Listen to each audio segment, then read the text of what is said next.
Good evening. According to this new study right here, which came out of Qatar and was published in the New England Journal of Medicine, it found that those people who have already suffered from COVID and therefore have natural immunity, they are very well protected against future infections. In fact, according to the study, it found that among the people who already had COVID, only 0.4% of them got it again. And among those reinfections, they were 99% mild cases. Meanwhile, in regards to the new variant of the virus that just came out of South Africa, it turns out that the reason it was called Omicron was in large part due to the fact that the WHO did not want to offend China. Otherwise, based on the Greek alphabet, it should have actually been called the Xi variant. And then lastly, according to the head of the South African Medical Association, who's, by the way, also one of the first doctors to actually discover this new variant, she said over the weekend that the symptoms that she's seeing are unusual, but actually they are rather mild. Let's go through it all together.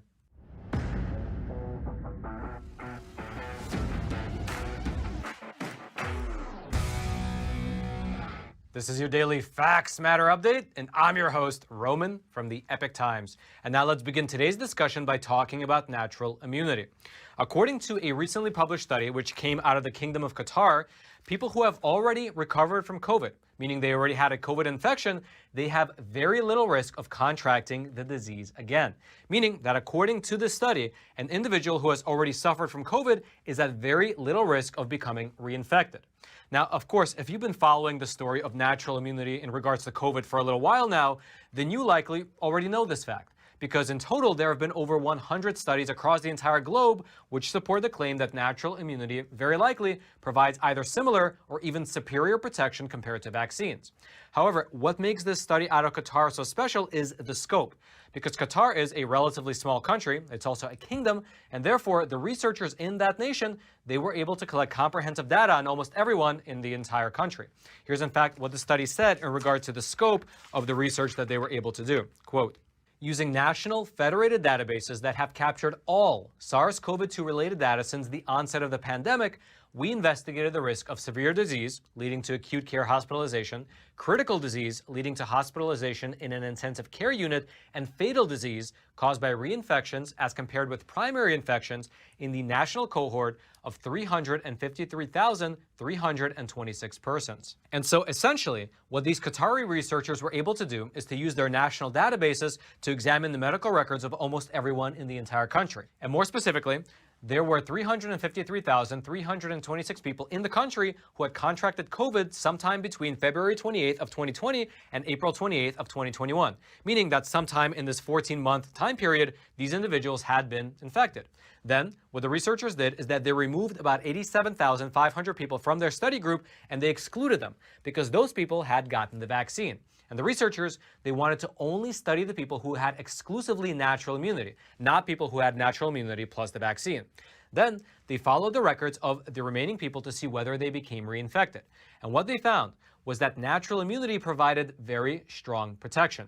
Specifically, out of the nearly 300,000 people, only 1,304 of them were reinfected, which is about 0.4%, meaning that only 0.4% of the people who had natural immunity and who never got the vaccine got reinfected with COVID.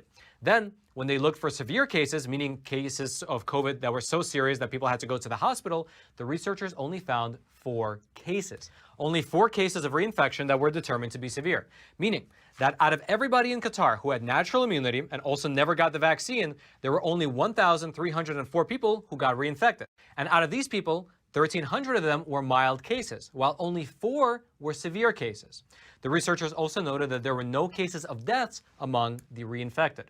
Furthermore, in general, the reinfections were found to be less severe overall than the primary infections. On that point, here's in fact what these researchers said in the study. Quote, reinfections had 90% lower odds of resulting in hospitalization or death than primary infections. 4 reinfections were severe enough to lead to acute care hospitalization. None led to hospitalization in ICU, and none ended in death. Reinfections were rare and were generally mild, perhaps because of the primed immune system after primary infection.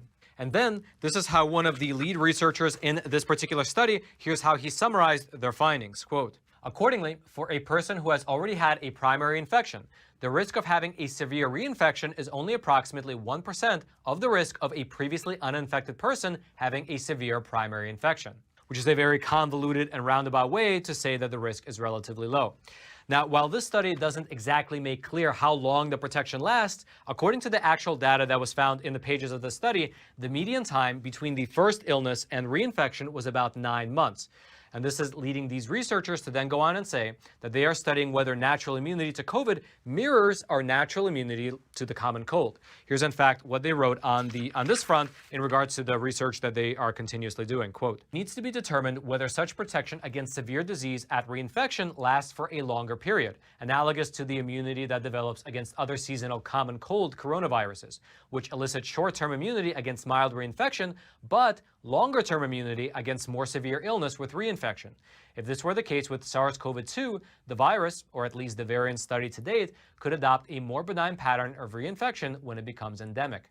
Now again, this is not the first study to suggest this conclusion that natural immunity not only exists but is also rather strong.